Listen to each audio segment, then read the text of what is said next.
Good morning. Thank you for joining us on our call today. Just wanted to make sure that everybody can hear me okay. We're going to go over just a couple of housekeeping items before we actually begin. You should see on your login where you logged in a mute button. Make sure that you are muted. There will be a section for questions. You can unmute your own button then and speak. And we have a couple of different speakers today. So speakers, make sure that you're familiar with where your mute button is so that you're able to unmute so we can hear your lovely voices. Okay? So with that, I'd like to say good morning. It's such a good morning. I'm Andrea Mazzucci. I'm the chair of the Mentoring Committee for Women in Pensions Network and Director of Retirement Plan Services with Hamilton Capital Management in Columbus, Ohio.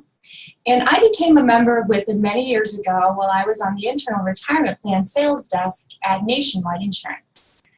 And those experiences and opportunities that were created by the relationships that I formed have been a very large part, not only of the advancement of my career, but truly the connections that I enjoy. These ladies of Women in Pensions are my light on my future paths, and they're my tribe. And I want other women driven to succeed to find connections through Women in Pensions to fulfill their dreams, not only in their career advancement, but meaningful and lasting relationships beyond our industry. So to kick off our call today, I would like to introduce you to Nikki Worley. She's on the retirement plan desk at Mutual. And Nikki will walk us through a little bit about why Women in Pensions and how we do what we do. Good morning, Nikki. Can you hear me?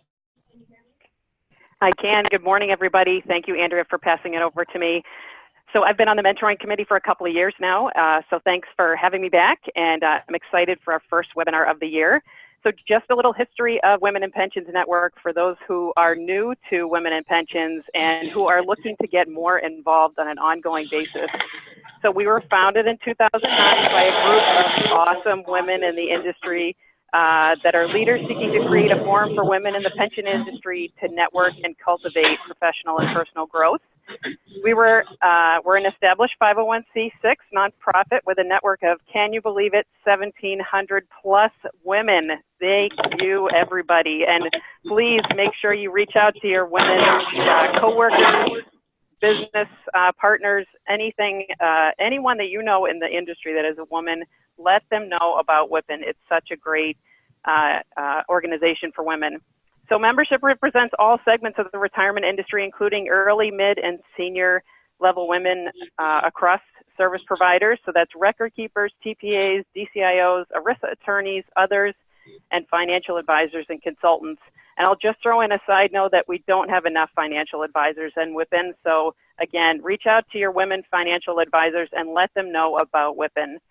There's a long history of inequity and imbalance of women in the U.S. workforce. We know that. Women earn 77 cents to a man's dollar, and there continues to be a lack of representation of women at board of directors and C-suite levels, stalled at a meager 17%.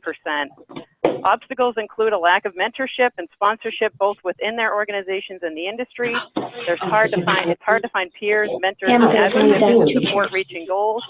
And we're not as active in forming industry connections, touting accomplishments, and asking for recommendations and referrals.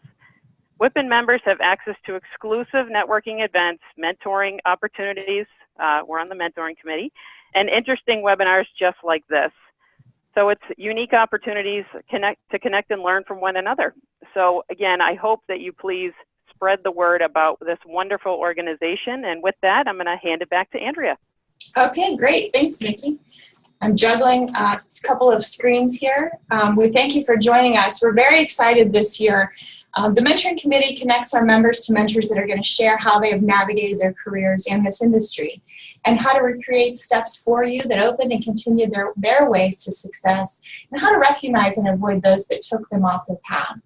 And our mentors awaken your ability to recognize and create opportunities around you and grow your resources and strengths that you already possess.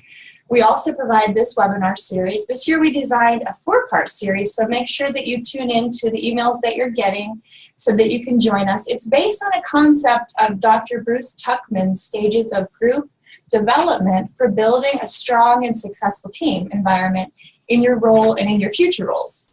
So after graduating with a PhD in psychology from Princeton University in 1963, Bruce served as a professor of educational psychology at The Ohio State University. And one of his quotes that is recorded, he was recorded as saying, "Human accomplishments result from the reciprocal influences of external circumstances, a host of personal determinants, including endowed potentialities, acquired competencies, reflective thought, and a high level of self-initiative." So we want to play into that. We are part of your external circumstances.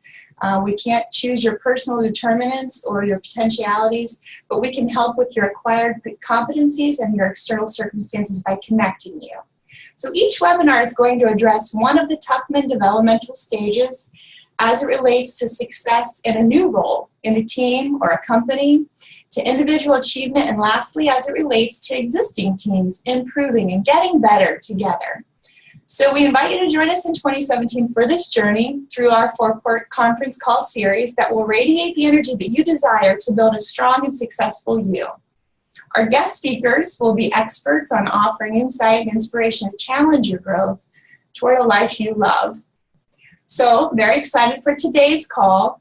First, we want you to begin by thinking of these questions that you'll ask yourself. Do you feel energized in your professional and personal life? What if you did at one time, but now you feel stuck? Do you know the 4 key stages of accomplishing what your soul craves? So in part 1, titled Awakening, Good Morning Sunshine, Feel Your Energy, Find Your Purpose. This awakening stage that we're going to discuss is a stage full of excitement of learning about opportunities and challenges.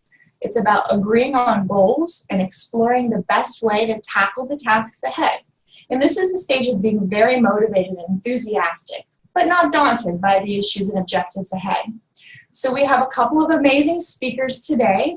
One is Lisa Panos. She's a Martha Beck certified life coach and author of the newly launched book available on Amazon. I'm so excited for you. Thank you. It's called Big Girl Pants, A Woman's Guide to Strutting Towards the Life She Craves. And then we'll interview Molly Conway. She's Vice President and Portfolio Advisor at Wellington Management in Boston. So, to welcome Lisa, I'd like to tell you a little bit about her bio. As a life coach, she empowers women to create what they crave by helping them uncover, break through, and rewrite old untrue stories that keep them stuck and unhappy in their lives. She has a very fun and fresh approach to personal development, and she believes that nothing is impossible. She's inspired hundreds of people to redesign and live more meaningful, energizing, and fulfilling lives. Her passion lies in forging meaningful, authentic connections and helping women take fearless action to create lives they love. She believes it's time to make your visions a reality, and she teaches women to stop denying yourself the right to live a life you love and learn to create what you crave. So I am so excited to welcome you today, Lisa. Thank you, Andrea. for joining us. Of course. It's exciting that you're here. Thank you. And we're going to run through a couple of questions for you. Okay. I'd like you to tell our audience today a little bit about yourself, what you do as a life coach, and what happens in a first session with a life coach. Okay.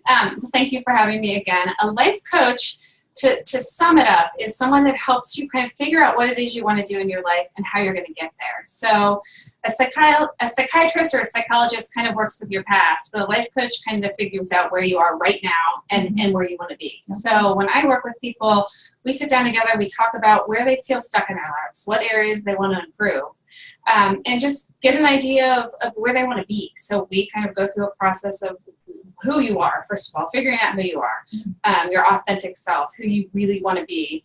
We figure out what you want to do with your life, what's keeping you stuck, why are you not going after those things, and then we kind of make a plan on how we're going to get there. Okay, excellent, great. What stops people from reaching out to do what they want to do? Are they afraid, or is it something that's, a deep-seated question in their mind, or what is it about them that stops them from awakening to what they want to do? Again, good, you answered it. It's a fear. It's a fear of the what if. So what if I want to switch careers? Or what if I want to have a better relationship, or I'm in a bad relationship? What if it doesn't work? What does the other side look like? So people are afraid of stepping outside their comfort zones and doing what it is they really love for fear of judgment, for fear of people thinking something differently about them. They have these innate fears that we all have, but they don't know the steps and how to break those down and to get to the other side. Mm-hmm. Okay. Tell us, can you tell us maybe something about a time about yourself when you had an awakening and you had a fear, and even what got you into life coaching? Well, and a section in my book is about a time when I was back in college and I was fortunate enough to be able to go scuba diving through the Great Barrier Reef. And I got on a boat. I was with a bunch of people. My parents sent me on this trip, and I got on a boat and I had to submerge into the ocean, and there was nobody on the boat that spoke English. I was the only one. And I said to my dive partner, which is you set up having a dive partner, I went down. Or before I went down, I looked at him and I'm like, I won't do caves. I absolutely will not go into a cave. So, and he just kind of nodded his head, and I knew he had absolutely no idea what I was saying. So we got to the bottom of the ocean, and we're swimming along, and I'm a little scared. I don't know anyone, and I'm at the bottom of the South Seas.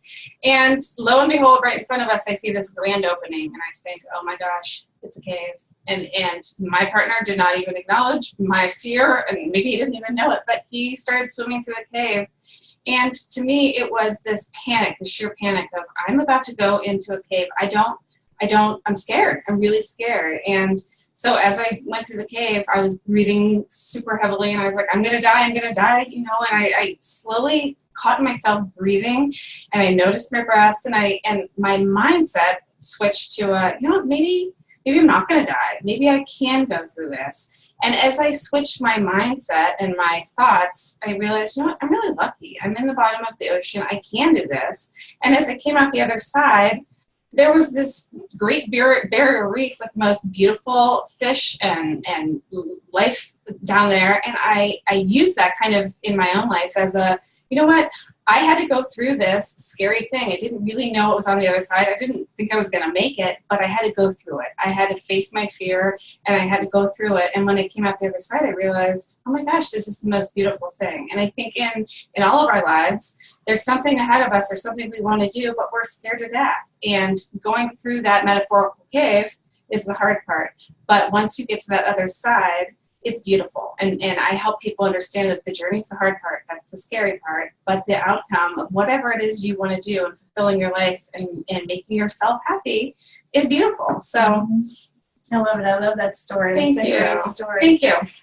So if we are in this phase and we're doing this webinar series, and this phase is the awakening phase, and we're starting to map out what we want, talk to us a little bit about being awake to our needs. What is your best suggestion for being awake to your needs, or stopping the old stories we're telling ourselves? And you talked to me a little bit about that. So what's your best suggestion? How do you work with your clients and bring them through that to be able to awaken? Well, the first thing to do is notice that you're having thoughts. And a lot of people are always in their heads and they're thinking what they should be doing, but they're not really noticing and feeling what they feel in their bodies. Like, this doesn't feel right, or I would like to be doing this. So it's just noticing that you're even having those thoughts, because most people just go along their lives like Groundhog Day, doing the same thing and day in and day out, and they don't stop and think, you know what, that sounds fun, or I'd like to pursue that. So just notice your thoughts is the first step. And then the second step is, as you start to approach whatever it is you want to do, we have these, again, this fear of I can't. And so one of the greatest things I can teach all of my clients and all of you is asking yourself, what is this fear? Is this fear I can't go through the cave because of X? I can't start a new position in a job because I'm not going to be successful. Whatever your thought is, stop. After you've noticed that thought, stop and ask yourself, is this true? Is this story I'm making up, this belief of I can't do this because of X, is that really true? Or is it just a story you're telling yourself? Because that's where we get stuck, is we make up these stories. We're in our heads all the time. We're coming up with excuses why we can't do something, and so we don't do them. But so I think the first step for everyone is to stop. When you have this belief, I can't do something, or I'm afraid to do something, is that true? I can't swim through this cave to get to the other side. Is that true? No, it's really not. I've told myself that, so I'm panicked and I'm not going to go through and do it. But you can do anything you set your minds to. So I think that whole thing is noticing and then questioning your thoughts. Okay, sounds good. Sounds a little bit tricky though and difficult. What is it that stops people from doing that? Are they afraid of maybe what other people think, or what, does that ever come out in when you're talking to your clients, and how do you teach people to get over that? Of course, that's a great question. I think, again, it's asking yourself those questions. But I have a good story of a woman who came to me and she wanted to leave her job. She did not like her job. She was unhappy. She liked what she was doing, but she didn't like her particular job. And we had to figure out, what didn't she like about her job? Was it actually the job? It turns out, long story short, her boss wasn't very nice to her. So she didn't think she was doing a good job. So she told herself the story in her head, I'm not doing a good job because my boss walks by my office and doesn't smile at me. Or whatever, we all have stories that we make up, right? So it's kind of, again, breaking those stories down and believing that that thought is not true. So when we started to look at her beliefs of, it's not really true. And she had a conversation with her boss and she said, listen, I'm feeling like we're not communicating or something's off. She was able to work through that and settle back into her job. So it's not really, just jumping ship from what you're doing to something else, but it's also figuring out why you want to jump ship. What is it that isn't working, and can that work? Mm-hmm. And if it can't work, then we consider other options. But a lot of times it's, again, that, like you said, that fear of, oh, my boss doesn't think I'm doing a good job, my husband doesn't love me anymore, all these stories we tell ourselves. And again, those are the things that keep us stuck, and it's that fear of judgment, it's the fear of opinions of other people, it's all these fears that stop us from pursuing our life dreams. Did that client have a conversation with her boss? She did. And she how did that go? Actually, she ended up having a conversation with her boss, telling her she felt like their relationship was uncomfortable. And it turns out she also didn't really like what she was doing in her position. So she wanted to go and do some more social media work, or she wanted to do something completely different. And so we kind of structured what do you want to do within your job that would make you excel, that would make you happy. And she was scared to death, of course, but she sat down with her boss and she was like, you know what? I would like to do these things in my job and maybe less of these things. And of course her thought is she's never going to say yes. She's never going to say this is okay. And her boss was like, absolutely. So it's overcoming that fear of assuming that the answer is no and assuming maybe the answer is yes. And what is it that you really want to do? Because you can, hopefully. I mean, every boss is going to say, perfect, you can do whatever you want. But in this instance, she realized, here's my strengths. I'm not using my strengths. And I think that's causing me a lot of stress in my own job. I'm putting that stress on myself. I'm assuming my boss doesn't like me because I'm not really feeling good about what I'm doing. So again, she ended up doing what she wanted in her role, tweaking it a little, obviously keeping what she was doing, but just going out of her comfort zone and asking what her options were. So that feeling of stress, you taught her to notice that she was feeling stress and then asked her the right questions about why she was feeling that stress. Absolutely. And it led her to be more aggressive with being able to communicate with her boss, yes, which she probably thought she couldn't do. Exactly. So another self-limiting belief of what she was afraid to do because she told herself it wasn't going to happen that way. I love these kinds of stories. The other thing is Lisa worked with my firm last fall, and we did a Dream Out Loud event where we talked about what a life coach is, and from the financial advisory side, how having financial benefits behind you will help you reach your goals and your dreams. But Lisa talked about, and this is not, you don't know I'm going to ask you this question today, it's about a word. And she taught us to try to find one word of how we want to feel. So it's really about noticing your feeling, and we all, of course, want to feel good. So talk to us for a couple of minutes about the word and how you teach your clients to have a word. That's a great question. And what happens is we all have these bucket lists, these to-do lists, and these goals, and we make them every year. We do our New Year's resolutions. Maybe you give up something for Lent, whatever it is you're doing. And what we're doing is we're we're going after a thing. We're going after a check mark on our to-do list. But at the end of the day, what we're chasing isn't that thing. We're chasing a feeling we hope to attain when we achieve this goal. So what I love to have clients do is, first of all, figure out how do you want to feel at the end of the day, and then make your to-do list based on that feeling. So again, one of my words when I first started was free. I did not want to feel like I had to say yes to everything. Go to coffee with everyone, do happy hours every night, do all these things. I kept saying yes, yes, yes, yes, yes. But at the end of the day, I wanted that feeling of freedom. Like, I don't want to work in my kids' classroom and volunteer all the time and then go from one activity to the next, to the next, to the next. I felt so shackled. And so what I help people do is figure out that feeling. How do you want to feel? And when you can kind of put that thought of, oh, this doesn't make me feel free, or this doesn't make me feel authentic, or this doesn't make me feel connected, or whatever word it is you come up with, then you can start questioning, am I on track? Am I doing something because I think I should, because that's what in my head I believe I should do this, or am I doing something because I really want to do this and something that fills me up? And I think a lot of people misunderstand that. There's an authentic self and a social self, and your authentic self is who you are at the core.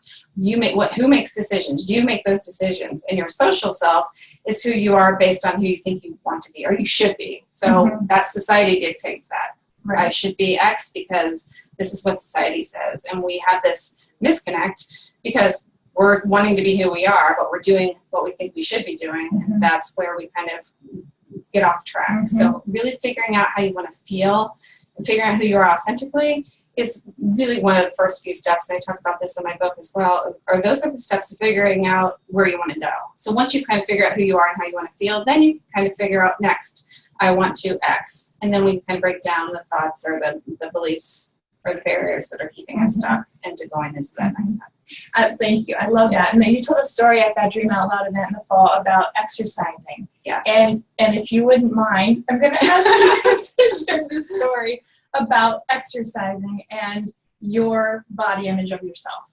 So, thank you. So I, for the longest time, felt like I have these flabby arms. And I told the story of how I have these flabby arms and I felt like I should work out all the time. I should always be working out. I should get rid of my flabby arms because when I wave, I have these flabby arms and my little arms are flapping back and forth. And I realized I'm wanting to exercise, or I'm thinking I should exercise because I'm more worried about what people are going to think of my flabby arms than what I think about my flabby arms. And I'm kind of okay with it. All right. So I have flabby arms when I wave and I don't love it, but I'm also thinking, do I want to go work out every day and really work on those arms? Is it something I really, really want to do? Or is it something I think I should do so that people aren't going to make comments about my flabby arms? So it's kind of one of those, am I doing this for me or am I doing this for what everyone else thinks of me? And that's a huge thing we all as women do often. Right. So writing the book was one of the things that you really, really wanted to do. Yes. I know you mentioned that last year you've been working on it. How did you want to feel? It wasn't the book, but what was the feeling behind the book that you wanted? I think it was that connection. I wanted to connect to more women. I wanted to share my stories, and I wanted to share stories of my clients. And I wrote it so that not only could I connect myself to other people, but they could feel connected to me and to each other and to other women who are all going through the same thing that we all go through. Everyone, quote unquote, puts on their big girl pants the same. So to be able to just see stories of other women, it's stuff we all go through. It's relationships, it's work, it's all those things we all as women go through. And just to be able to help connect women, and I wanted to feel like I was empowering other women. So, and you and I have talked about, it was a fear of mine, right? I'm actually going to sit down and I'm going to write a book, and all these people are going to judge me, and people are going to say it's good, and people are going to say it's bad. And so it kept me from writing the book. And until I learned, I know how to do this because I'm a life coach, but until I actually stopped, I noticed, okay, this is something I fear. It's not real. I'm making it real, and broke down my steps of, okay, I can't worry what other people are going to think. I have to do what I want to do. I have to do something I've always dreamed of, and my dream was to write a book before I was 50, and lo and behold, 2 weeks before I turned 50, I got the book out. So it was just overcoming these beliefs. I can't write a book because I'm not a good writer, and nobody's going to buy it, and I don't have time for marketing. And I had every story in the book lined up, in the world lined up as to why I can't write the book. And when I started breaking down those beliefs and saying, you know what, I actually can write a book, and I'm going to. I did. So it's That's one of excellent. those step outside your comfort zones and go after something that really feels good to you. And what are the comments that you're hearing? Are they answering your fears, or are they saying good things? Oh, they're saying good things. But again, and you and I have talked a little bit, just this belief of someone will call and say, oh my gosh, I love your book. I'm like, oh, no, she doesn't really. She's just saying that. And then I stop myself. I'm like, of course, why am I, we put these thoughts in our heads of it's not good enough, we're not good enough, what we're doing isn't good enough. And if we stop and say, you know what, it's good. I'm not a Oprah Winfrey, but you know what, I wrote a book and I feel good about it. And so I did something I wanted to do, and the feedback has been, I've been just blown away by people's feedback. So well, I'm blessed. I'm reading the book as we speak. Good, I have good. a couple of chapters, and I think you will enjoy it. Tell us how to find your book. Where is it at, and how do they get it? Right now it's on Amazon, so you can go just to Amazon.com, type in Big Girl Pants book, and it should pop up, and you can get it in the Kindle version, and you can get it in the print version. Okay, excellent. So let's ask you a couple of questions before we take our calls from our callers. What's next for you? What are you dreaming of next? You did your book, you started this life coaching. I didn't really set the scene and tell them what kind of careers you've left, but you're very experienced in many different careers. So what did you do in your past? We know what you're doing now, and where do you want to go? That's a good That's question. a big question. That is a big question. How long do you have?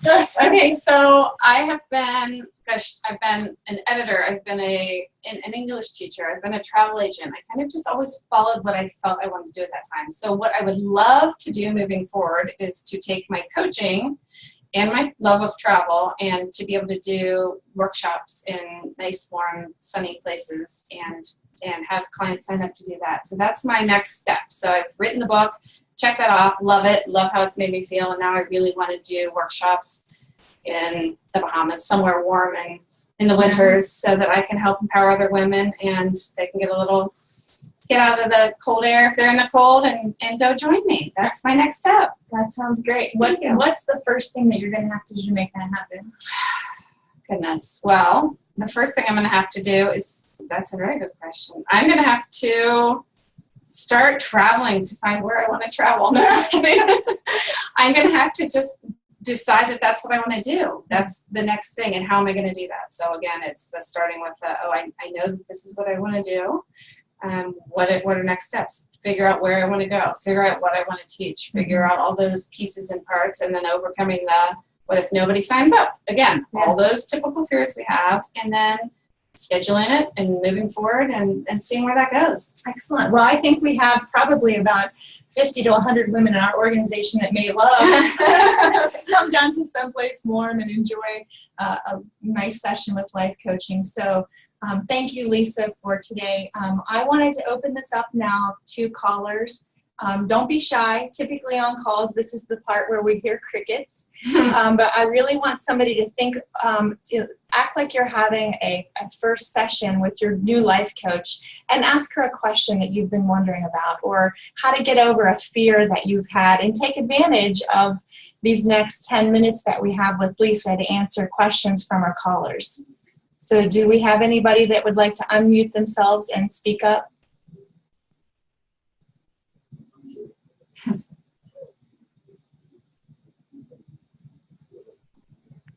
I'll do it. This is Mickey. Yay, so I'm actually more curious, Lisa, when people come to you for the first time, and I'm sure you've coached so many women, what is the most common thing that people, and the concern probably isn't the best word, but what's the biggest concern most women have in the business world, or in their business, I guess, just being a professional woman? What's their biggest concern? Well, one of the biggest concerns is truly the work-life balance between working and taking care of their families. That's, for me, that's been a lot of people coming and saying, they can't be two places at once, or they don't feel like they're doing a good enough job at home, or they're not doing a good enough job at work. And again, it's those beliefs that they're telling themselves. So I think for me, people I worked with, a lot of it is the work-life balance. Does that answer that? What's your response to that? My response, when women say to you, "How do you have a great work-life balance?" What's your response as a coach? Well, the question is, and this works this is what a life coach does. It's not, I'm not responding, I'm asking you questions. So what is it that you would want to do? Let's just say, Mickey, this is your question. What is it that do you feel guilty working at, working and leaving kids behind? What is your fear? So again, as a life coach, I'm going to turn it back to you. I'm just going to help ask the right questions so that you can kind of, inside each of us, we know what the answer is. We know what the right thing to do is, but for most people, they don't dig and they don't ask those questions. They just kind of keep, like I said, marching through with a day. So I would ask you, what is for you, what is your question? What is it that your fear is? If we want to just make up something, if you want to, or do you have something specific? I'm sure it would probably be a common answer, just like a lot of other women who are working mothers, that it's the, am I doing everything right? Yeah. Am I a good mother? And am I doing the best I can? Am I the best I can be at my job? So I think it's a constant worry, guilt factor going on in my head at 24/7. Of course. And so what I would have you do is ask yourself these questions. Am I a good mother? Let's just play with that. Am I a good mother? Are you a good mother? I hope so. Okay, so what would be, just give me 3 ways you are a really good mother. My kids are happy. Okay. They're kind, and they're good to other people. And I don't know, they're just all around good kids. Okay, so if I were to put you on a deserted island and nobody's on there to judge you or say whether you're a good mom or you're a bad mom, would you say, you know what, I really am a good mom? Yes? Yes. Okay, so let's take work next. What's your fear, what's your issue with work? If you were to say something, am I doing a good enough job? Is that your question? Or is it, am I doing the right job? Or what would you say your question would be? I would say, am I doing a good job? I know I'm in the right job, but am I doing a good job? Okay. And are you looking, what happens is a lot of us look for external validation, right? I want my boss to tell me I'm doing a good job. I want good reviews. I want this. Do you feel inside of your heart and your soul that you're doing a good job? Yes. Okay. All right. So give me 3 examples of you doing a good job at work. I would say I get validation from my boss. Okay. I get validation from my coworkers. Okay. And at the end of the day, as long as I feel productive, then I feel like I'm doing a good job. So. Okay. Are you validating yourself? Are you looking at yourself every day and saying, you know what, I'm doing a really good job. I'm showing up. I'm doing what needs to be done. I'm happy. Are you validating yourself? And I think that's the piece. I would say not most. I would say 50% of the time. And so that's kind of, I would say, where that comes in, right? Yeah, absolutely. So what we do is, if we're not, just like the girl I was talking about who wasn't getting validation from her boss, that she made that mean that she wasn't really doing a good job. And then she believed that story until she got to the place where she was ready to leave, because she believed she wasn't doing a good job because she didn't get that external validation. And again, we all do this. Nobody's different. We all look for somebody else saying, hey, good job. But what really needs to happen is we look internally and we give ourselves reasons why we're doing a good job. And we're constantly in our heads telling ourselves the positive things, because we can spend hours and hours and hours talking about all the negative things, what I'm not doing good enough. And when we kind of switch that story, that paradigm, and say, you know what, these are all the things I'm doing. Look at me. I'm an employee. I have a full-time job. I'm taking care of kids. I'm taking care of myself. I'm doing all these things. Instead of switch to the positive, switch to the things you are doing versus what I'm not doing good enough. And right there, as you start to practice that, and it takes time, it switches your whole mindset, and the mind can be trained, and it's questioning each of these beliefs you have. I'm not saying you have that, but for anyone that says, you know, I'm not doing enough at home and I'm not doing enough at work. I felt like that for years. I was never good enough anywhere. And so I would blame everybody else. It's everybody else's fault why I'm not doing a good enough job. And I'm not getting enough validation from other people telling me I'm doing a good job. But it was until I looked inside myself and I started saying, you know what, I'm a really good mom. I'm really good at my job. I'm volunteering in the classroom. I'm doing all these things. And I had to make myself feel really good, because until we go into our own selves and make ourselves feel better, nobody's going to do it for us. So it's just that quick shift in mindset, the belief. So if you go home at the end of the day and you think, I haven't really done a great job at work, okay, what have you done well at work?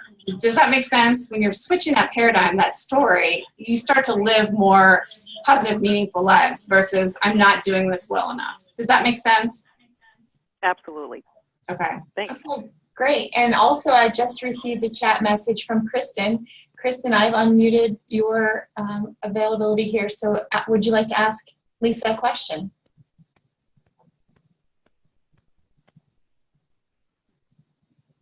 Hold on, can you hear me?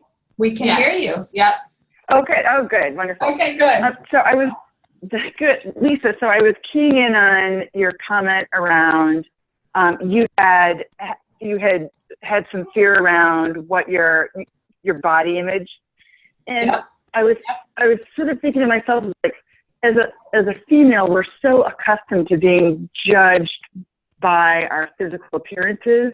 Absolutely. How are you, I had a hard time wrestling with, how do you separate out your feeling of where you want to be versus what you think people want you to look like?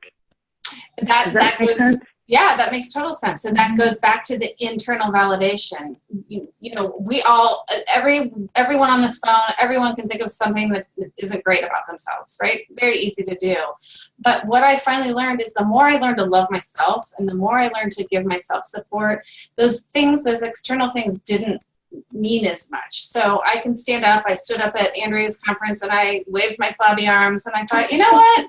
These are my flabby arms. I'm going to own them, and I'm not going to sit there and think, you know, I have flabby arms. I'm going to think I have a fun personality. I have all these good things about me. So it's really, again, it goes back to the same question as Mickey. It's that we look at ourselves with such a negative eye, and we're always saying what isn't good enough about us. And if we really start to think about the good things about us, and it's not going to happen overnight. You're not going to wake up tomorrow and say, you know what, I feel really confident in my body. It's hard work, and it's learning to, again, ask yourself, what are the good things about you and not the bad things? And we are always going to always focus on our negatives. It's just, we have that fight and flight. We have that's internal. We were born with that, right? What's negative about us? So again, it goes back to the whole mindset shift of, why am I worried about what other people think? If you feel good within your own body, again, you're not going to love everything, but if you feel good within your own body and with your own who you are, those things will start to disintegrate. Those things will slowly start to go away.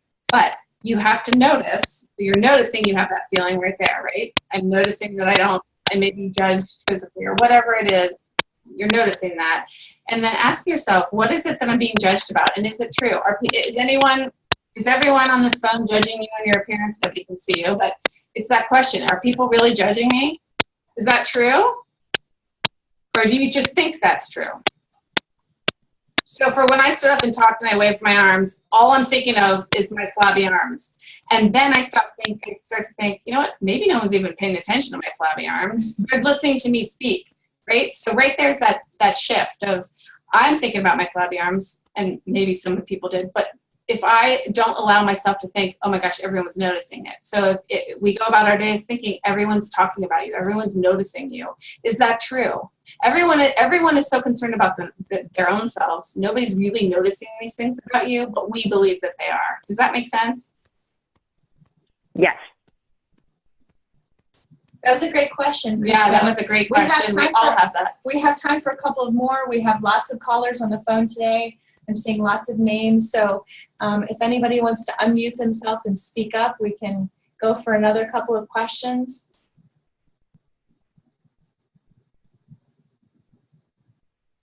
Is anybody having a circumstance in their life right now that has them wondering what they should do next? Those are the people we want to hear from. Does anyone feel stuck?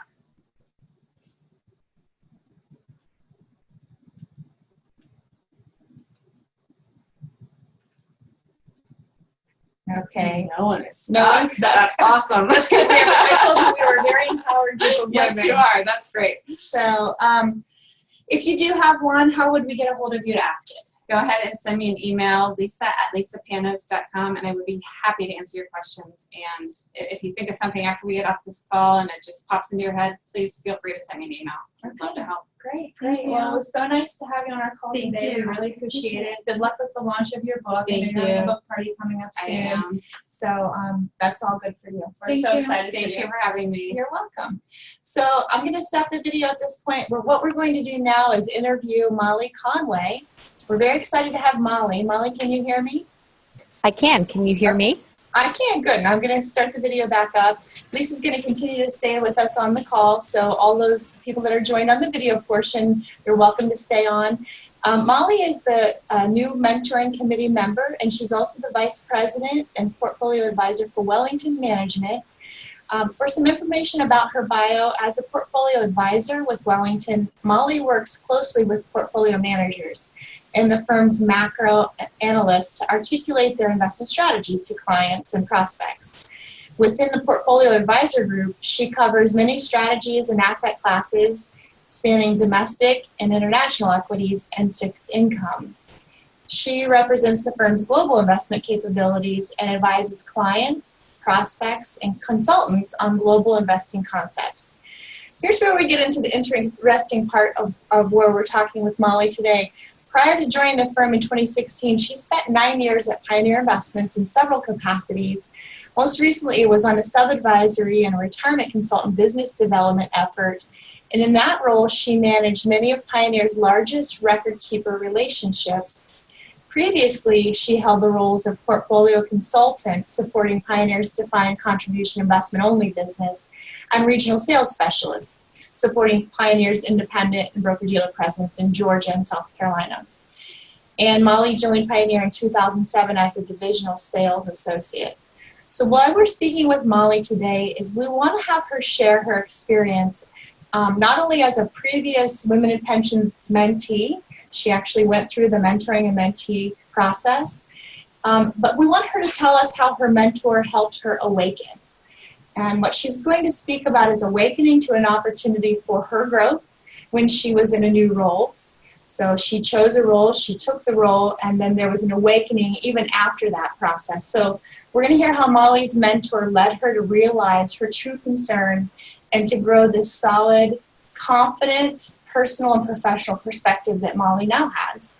So welcome, Molly. My first question for you, Molly, is before you came to Wellington, you were with Pioneer, and this new role lasted for 5 years there. What did you realize or awaken to as you learned about opportunities before you and the challenges that were facing you? Yeah, great. Thanks. I did move into a role as a business development officer at Pioneer about 5 years ago at age 26, 27. And it was a huge opportunity in my career. It was a big step forward. It was a step in the right direction. It was something that I had been looking forward to doing. Mm-hmm. And it was a lot of responsibility in terms of the clients as well as the revenue to the firm.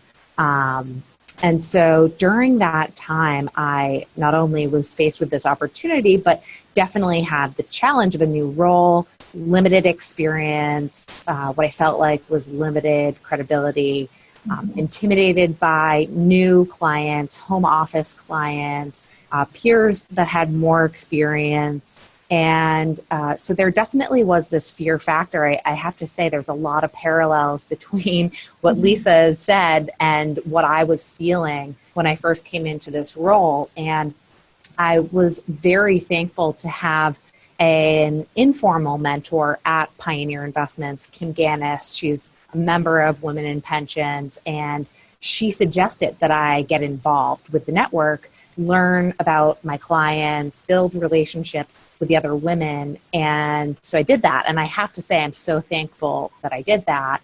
But on top of doing that, I then did join the mentoring program as a mentee. And I was matched up with Tammy Overson, who's now the president of WiPN, or at least she was last year. I think she still is. Either way, she, at the time, was a business development officer at Voya Financial.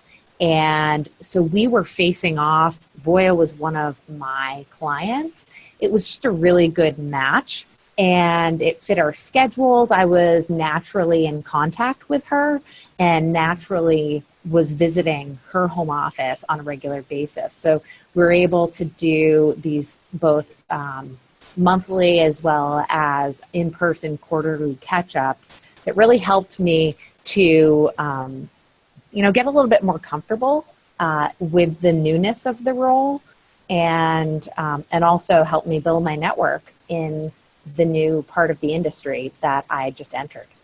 Good, very good. That's good. It's very nice that you followed that suggestion. You were able to get a mentor. We're going to talk a little bit at the end of the call how to do that for anybody that's interested on the call today. What is it that you want us to know about how she guided you? What process did you take you through about identifying your challenge, or what was the main challenge do you think that you faced at that time? Yeah, well, I think that I had an idea of what my challenges were in my mind, and I think it was just really helpful to talk with Tammy about identifying them.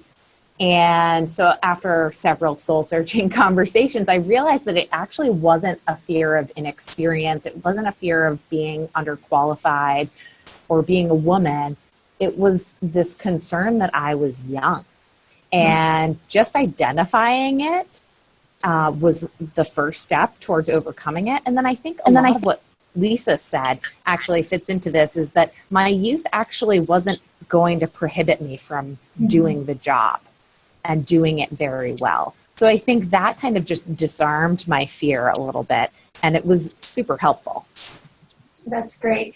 What is it that she asked you about? How did she help you identify that it was your youth? I'm very curious about how she knew about that. Yeah, so I think, we had a lot of conversations where she just asked me, I think she identified that I was a little bit apprehensive about the new role. And so she got me talking about it. Another thing that we did was that she just suggested I take a personality test. And I'd never taken a personality test before, if you can believe it, but it just revealed a little bit more about myself. And so I think part of it was just really getting used to and orienting with what my skill set was, what my strengths were, what I naturally was good at. And so it revealed that I am a slight extrovert, but a pretty balanced between introvert and extrovert. And also that I am pretty balanced between being logical, but also reading situations and personalities and people.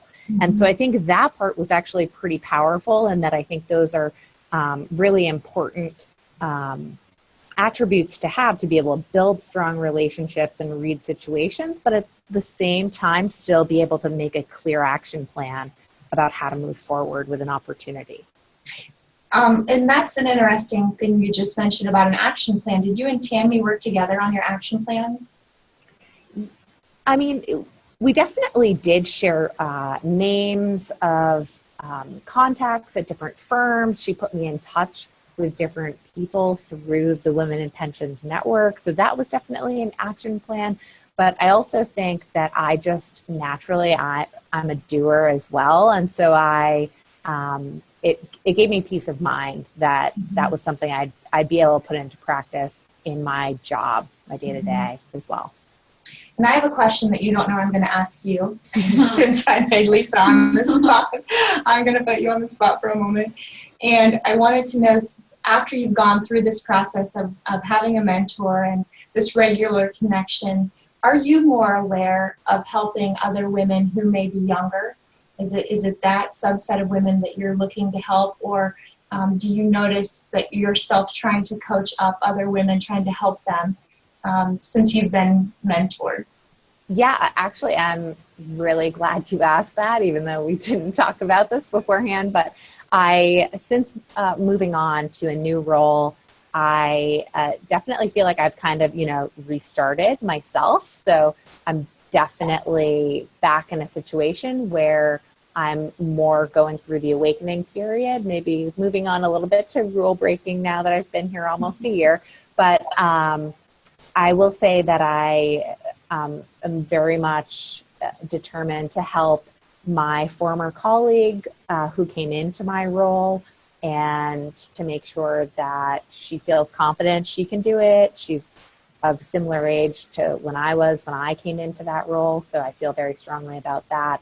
And then I also have just realized over this time of being involved with the WiPN network and having a mentor is just that the personal connections you make are so important, and that is something that you're always going to need and have, and that your day-to-day, you can get swamped with day-to-day to-do lists, but it's really the people that matter and the connections that you have in life and in work. And so I think taking time to maintain those is just really important to me. And so I do feel quite passionate about that. Excellent, excellent. I share the same sentiment with you as well. So that leads us to our final question for you, and it's about helping other people participate to find a mentor that would fit them. On the mentoring committee, we devised a quick 3-step process as a guide so that the mentors will know what to do if they need some help, and the mentees will know what to expect should they contact or request through the website to get a mentor or to be a mentor. So talk to us a little bit about this 3-step process that we've rolled out this year. Absolutely. Yeah. So I think what we wanted to do was just to give people a template so that they know what to expect if they're going to get involved in the program, especially mentors. I think as a mentee, you sign yourself up for the program because you kind of know what you need, but as a mentor, you don't necessarily know what you're getting yourself into. And I will just say that we hope that everybody can kind of take the mentor-mentee relationship wherever it's appropriate, but we recommend that you set up a 30-minute call once you've been matched and just talk about your backgrounds, your career, your education, your affiliation with WiPN. And we do our best to match mentees and mentors that have similar backgrounds, that have commonalities. And then the second step is just to make sure there's regular check-ins, right? Whether this is every other month, you can set up the most appropriate schedule, but we would recommend a 30-minute phone call every other month. And we also suggest adding maybe a little bit of structure to the calls. We also suggest meeting at least once a year in person. It really does help, I think, to build that strong relationship.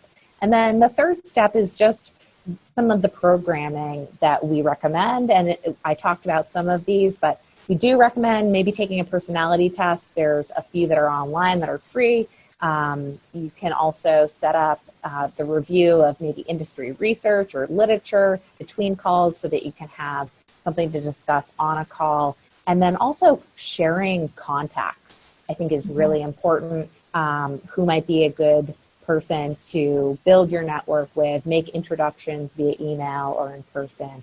So that's what to expect if you enter the mentor-mentee program, and we would welcome any feedback on the template and work towards building it. Excellent. That sounds great. And I might mention too, besides the formal mentor program, people on the board or other members, we're not privy to what's going on in your relationship. It really is just a standalone relationship that you build with your mentor. So you can feel free to take that in so many different directions.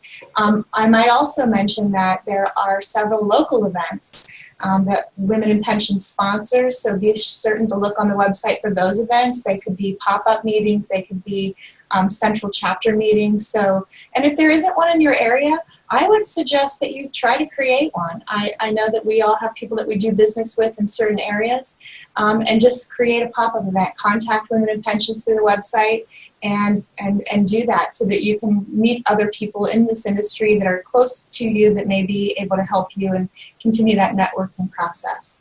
So thanks, Molly. We appreciate your answers. It was nice to hear from you.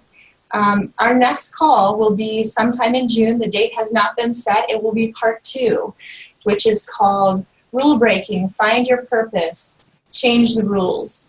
And we thought that we would have a very strong candidate. Well, we're going to first describe this next stage for all of those that will be joining us in June. It's a stage of group development when opinions in this rule-breaking stage are being formed about your character, about your integrity, of other people on your team.